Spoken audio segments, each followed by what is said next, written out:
Hello everyone, welcome back to the channel. Hope you've been well.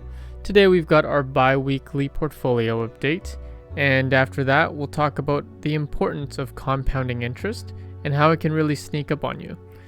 You know, most people, they're good at simple math, but when it comes to thinking about exponential returns or even returns that are doubling, it's tough to gauge exactly how soon it can really hit you. So we're going to talk about the importance of compounding. So to start, as per usual, let's take a look at the portfolios that we've had so far. Now, there's been no contributions in the last little while. So in April, I'll probably be doing a little bit more contribution into either the Canadian or US portfolio. But you can see over the last couple of weeks, we've gotten a nice little bit of a rebound in the US and a bit of growth as well in the Canadian portfolio. This is due to a couple factors. I mean, the main indexes have all been going up the last couple of weeks. You've got the Dow, the NASDAQ, and the S&P 500. But the rotation out of growth stocks into value investing is still present. You know, when we go over the actual portfolio, you'll see a lot of the growth stocks are still kind of lagging significantly behind, but that's mostly due to the enormous growth that they've had over the last 18 months. So there really isn't a big issue. It's nice that the bull market seems to be broadening out into many different types of sectors.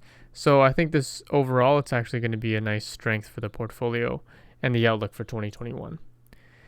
Now you can see, if some people like charts more, the Canadian portfolio, it's up and to the right. Certainly this is going to be looking a little bit more choppy because the numbers are smaller. So whenever you have an increase, it's going to look like a larger increase.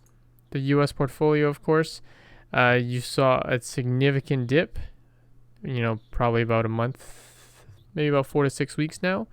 And it's been trying to rebound, and over the last couple of weeks, it actually has rebounded fairly decently, and hopefully it's on the way back up throughout the remainder of 2021. Now, obviously, I've said this many a time, but these are long-term outlook portfolios, and this is more of a growth-focused based portfolio. So you will see larger fluctuations, week over week, month over month. So if we take a look at the Canadian portfolio so far, there's been no additions to the portfolio, as I said. So the only stock, though, addition that I've made with some very remaining, cash left over is this BRP stock. And as you can see, I only have one share because, well, there was no cash in the portfolio. BRP is a company that basically makes fun toys. And what I mean by that is they make ATVs, they make jet skis. They're actually a subsidiary of a well-known Bombardier, and of course they're very well known for their aircrafts, but this is the division that makes more of the toys. So you're looking at, like I said, your jet skis, your ATVs, motorcycles, those. So if we take a look at how this stock has performed, just like all the other stocks that have boomed during COVID, because people want, if they're spending more time at home, they're going to want maybe some toys to play with, right? And if everything's local, they might buy some ATVs, buy some motorcycles, since they can't really travel, right? So you can see in April, it took a large dip from $74.85 in Canadian terms down to about just $20 here. And since then, it's had a very nice chart upwards and to the right. And now it's actually at about $112.21. So this is a company that's done really well since COVID. And even after COVID, it should do fairly well as well. This stock, I don't think will be a long-term hold for me, unlike the other stocks in my portfolio. I do believe that, unlike the other companies, even though it'll still do well post-COVID, I do think there will be a bit of a pullback when it comes to spending, because people will then reallocate those funds back towards travel. So it's a good stock to enjoy for now. I think it's got at least another 6 to 12 months run ahead of it. So we'll have to see what happens after that. But this won't be one of those long-term hold forever stocks for me. Now, if we move on to the US portfolio, I haven't added any new companies into this portfolio. As it stands right now, I believe there's around 30 or so companies in this portfolio, so I'm pretty happy with how this portfolio is constructed. There are still one or two companies that I'm keeping an eye on, but as of right now, I think any contributions that go into this will likely just add towards more of the same companies. So over the last couple weeks, we've seen a resurgence in a couple companies. Now, as I mentioned before, there has been a dip still in the growth stocks. So the main bulk of growth in this portfolio over the last couple weeks is actually more in the big name stocks. So the big name stocks, what we're talking about is those big, large mega cap corporations. We're talking about Apple, right? Apple's now at 133 per share. It's still off its 52-week high, but it's also up from the recent dip of around 110, 120. We've got Microsoft, another company that's hit some really good highs recently, 255.70. This was down around maybe about 220 a couple weeks back. MasterCard and Visa have both done very well. These are actually new 52-week highs for this company.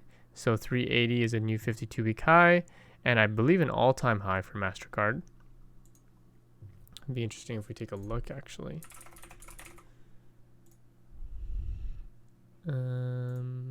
Yeah, so MasterCard is actually making new all-time highs.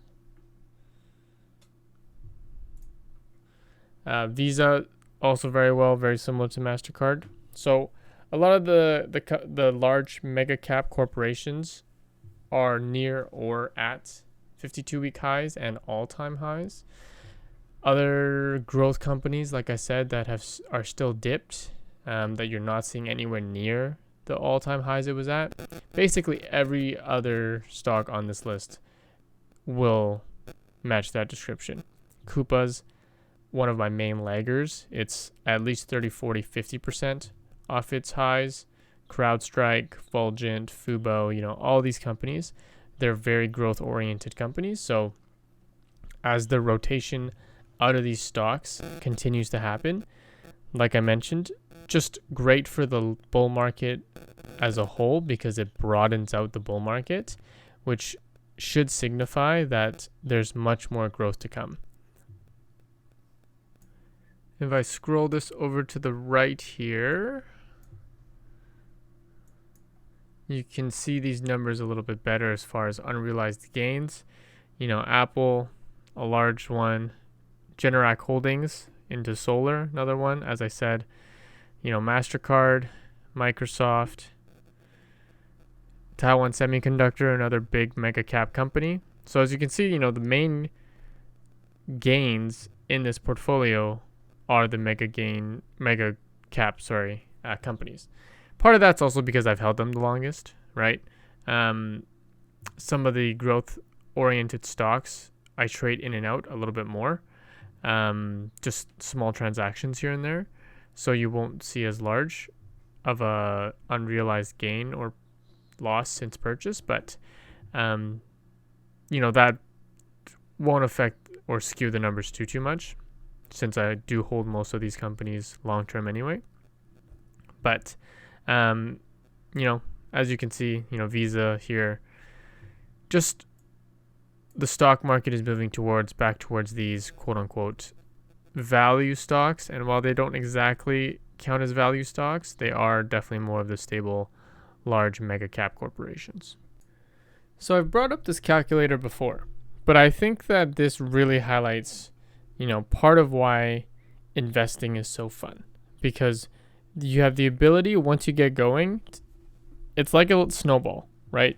You're rolling a snowball down the hill. When you get started, it's tough to get that snowball going. And then once you get it going, it's basically impossible to stop. And that's the beauty of compound interest on your money, right? When you're saving money and you're saving, maybe 10% of your paycheck or 20% of your paycheck every month, when it starts, that might not be a lot. Maybe you're seeing $100 go into your bank account every month, and you're thinking, $100 a month is only $1,200, or maybe you're saving $200, whatever it is. How is this ever going to turn into an amount of money that I can actually retire off of. Maybe I should just quit and spend all my money instead and worry about retirement when it gets here. And that's a thought process that I used to have. And when I worked in a financial institution, a lot of customers would definitely say that, right? But when you start showing them the possibility of compounding interest, it's really exciting. And, to kind of illustrate that, there's a couple really famous examples that can kind of go over how quickly or how surprising it is that compound interest can just sneak up on you. So the first very common example is, let's say we give you, over the next 30 days, you can either have option one, $1 million straight away for those 30 days, or you can have a penny on the first day, and if you wait, you can double the penny on day 2, and so on and so forth, all the way until day 30. Which one do you think you would actually end up with more money? Is it option 1 where you get $1 million, or is it option 2 where you get a compounding interest and you get to double your money every single day? So surprisingly, you start out with a penny. By day 10, you're at $5.12. And like I said, this is just doubling, right? This is not the addition of everything together. It's just doubling your money. So at day 10, you have $5.12. By the time you get to day 19, you're now at $2,600. And by the time you get to day 30, you're actually left with $5.37 million. And that's starting from a penny, right? If you can double your funds every single day for the 30 days, that's what you end up with. There's actually another very interesting story that I came across, which is called the rice and the chessboard story. And it's another way to illustrate how humans have a tough time thinking about exponential growth, right? Very similar to the penny one in the past. Basically, it's a story about how a sage and a king back in the olden days in India, this sage really loved to play chess. And so this king, being a very proud king, decided to challenge the sage to a game of chess. And the king says, let's spice it up, right? Let's play for something. And so this sage says, okay, well, let's play for this. If I win, then what I want you to do is I want you to pay me in grains of rice the amount of grains that will be on the last board if we double the amount of grains of rice for every board. So there's 64 pieces on a chessboard. If you start with 1 grain on board number 1, or tile number 1, I should say, and then you go to 2 grains on tile number 2, and then 4, and then 8. What number do you end up with at the end of 64 boards or tiles, right? You might think a couple 100,000, a couple million. Since we just went over the last example, that was already at 5 million, right? So if you think of a huge, ginormous number, it's actually really tough to comprehend how quick that number grows when you start doing it at an exponential number. And that's not to say your investments are going to grow as an exponential factor, because that's impossible. But it's really just to highlight how when something small continues to grow over time and you give it that long enough time horizon, it will compound to something really large. And so actually, just so we don't leave you hanging, on the 64th tile, the amount of grains of rice that is actually on that 64th square, this is the number. Whoops, let me scroll down. That is the number there. So I don't even know of a term that is big enough to describe how big this is. My vocabulary ends at about trillion. So I think you've got 1 million there, 1 billion there, 1 trillion there. So whatever is above 100, this is 100 trillion. And then you still got all that. So that's, like I said, just to illustrate the power of compounding and exponential growth or interest. I do believe, though, just as a kind of a cool fact, this amount of grains of rice is actually more than the amount of grain of rice that you would produce in a year. And I think that we've produced in the history of civilization. So that is a crazy large number of rice. Now let's go back to this compounding interest calculator, right? So if we use some more real world numbers, right, we're not going to get exponential growth, but so let's say our initial investment, we start with $5,000, okay? And every month we save 10, let's say 10% of our paycheck right now, right? So 10% of our paycheck, if we're making $3,000 a month, that's $300 a month. Now, a 3% interest rate would be probably the norm back in the day. Right now, you're not getting anywhere near that. If you're leaving it in cash, you'd be lucky to get 1.5%. So, and let's say you're 30, so you've got 35 years till you're 65. What does that get you? Well, the total value of your investment is $175,000, and the total interest earned is $43,000. So essentially, this is if you squirrel away $300 every month, like we said, and you just let cash savings do the work, that will have paid you an extra $43,000, which is basically a quarter of this portfolio. So you got 25% of it for free, right? Now let's take a look at, more of an equity style portfolio. If you just buy the broad market index, which there's absolutely nothing wrong with buying the broad market index. So that's basically buying, for example, like an S&P 500, which, I do myself as well. A large bulk of my investments are in broad market index funds.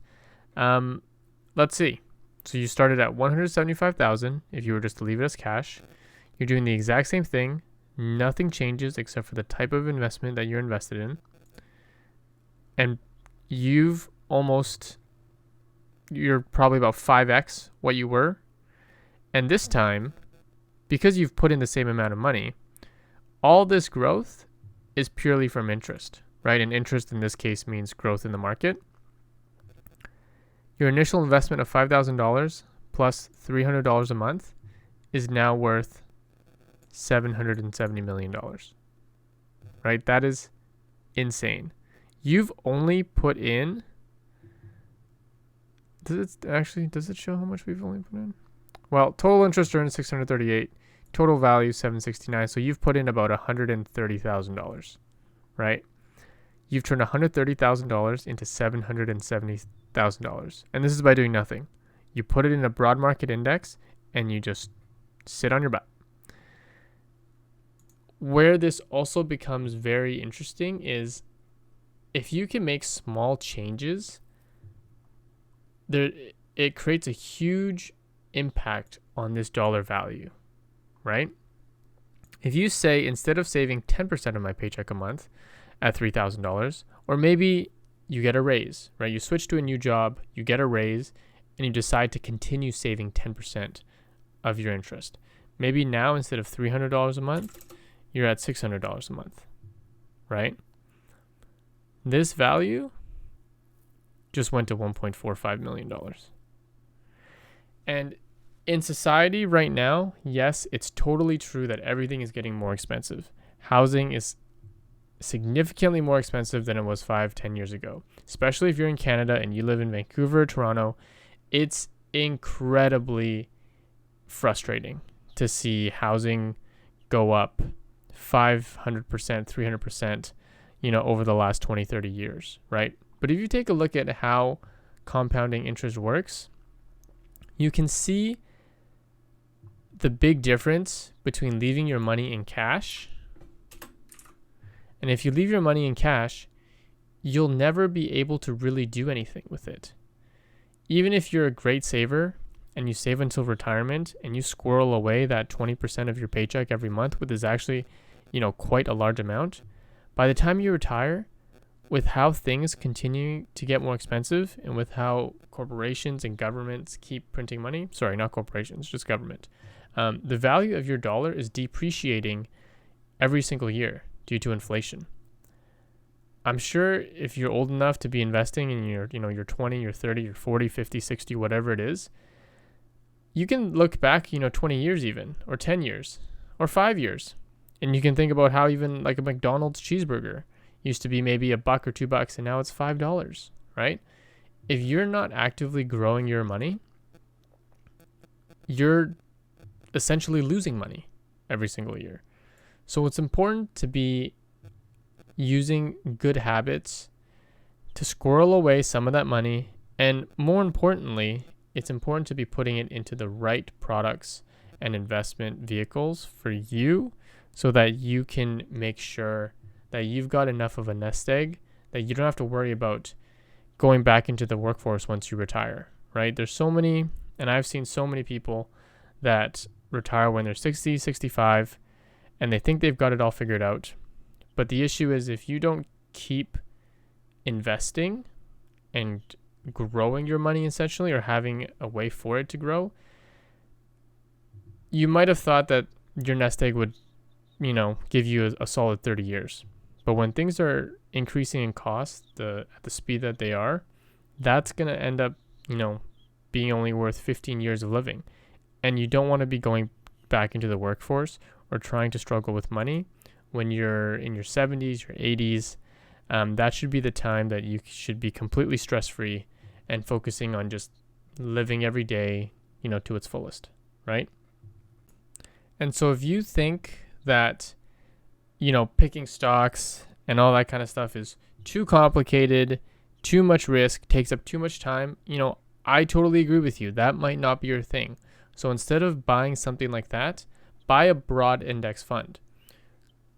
Buy an ETF that has the S&P 500, buy the cheapest one you can find. Usually it's a Vanguard fund, and just buy the index, right? The index will allow you to buy the entire market as a whole. And if you look, this is the last 30 years. If you look at all the years, this is, back when the S&P 500 was a thing. Started around, 260, 270 back in the day, 1928 apparently. But, let's stick to the last 30 years because that's going to be a little more relevant. 30 years ago, this was at $730, right? It went up. This is the dot-com bubble crash, which is the internet boom and bust when it came to internet stocks. You have the 2008 financial crisis, all terrible things. And you heard people losing their 401ks and their RSPs, but they only lost it if you sold, right? If you had it at here, and let's say you had the worst timing ever of anyone I know, and you bought right at the peak, all of your money at one shot, and you lost half of it, just leave it in there. The whole point of the long-term time horizon is so that you have time to make your money back. Even in 08, bought at 1900, down to 900, another 50% cut. Leave it in there. It'll come back, right? And it'll come back partially because of inflation, right? The thing that's killing us and making us lose purchasing power year over year is also what helps inflate, hence the term inflation, inflate assets to rise up. So if we go back the last 30 years, you bought it 30 years ago, $756. This doesn't account for dividends as well, actually. So your return would actually be higher. You're up to date, 4,100 divided by 750. I don't know what that is in math, but I think it's about 5x your money, roughly. So you would have made 500, 600%, right? By just staking into a broad market index fund. You don't know a lick about investing or a lick about stocks, but all you did was build a good habit to squirrel away 10, 20% of your money every month off every paycheck. You put it in something like this, and you'll be set by the time you retire. So that's the beauty of compounding interest. I really hope everyone pays attention to that specific investment lesson. And it's incredibly important to do it as early on as you can. If it's already later on in your career, it's not as powerful if you only have maybe 5 years to do it or 10 years to do it, but it's still better than nothing, right? There's a saying in investing, which is the best time to invest was 20 years ago. The second best time is now, right? Don't worry about trying to time the market. Don't worry about, oh, it looks high, maybe I'll wait. Chances are if you wait, you're never going to get into the market. And the only reason it looks high is because you don't know what's past here, right? If I block this portion and you never saw it,